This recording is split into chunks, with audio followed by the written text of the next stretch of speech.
Hey everybody, what's up and welcome back to today's video guys. And today guys, I'm going to go ahead and be showing you how to program drums in GarageBand. This is a very simple thing to do, so make sure to watch this quick and easy video to the very end and follow my steps correctly so you can make sure this works the same for you and you can do this yourself. But yeah guys, let's get straight into it.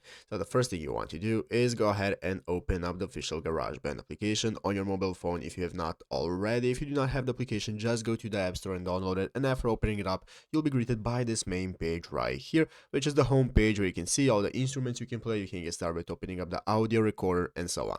So let's go ahead and see how to program drums for your GarageBand track.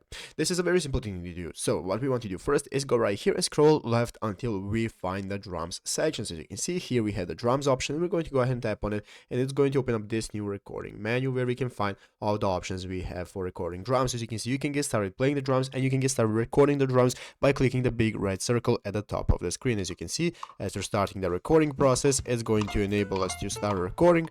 And as you can see, now we have made our recording, stopped the process, and now we can find it right here in the upper left corner by clicking that mixing mode, which is going to open up the edit mode where we can find our drums, as you can see in all of our tracks. So here is our drum track, and here we can take a look at it. So basically guys, what we want to do to be able to program our drums is to go ahead and click on the track, and after clicking on the track, we can go ahead and click on the edit option.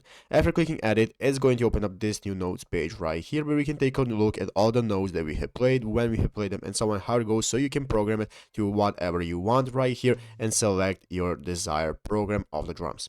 But yeah guys, basically that is how to do it. So I hope this video was helpful. If it was, make sure to leave a like, subscribe to the channel. See you guys, thanks for watching, take care, and bye.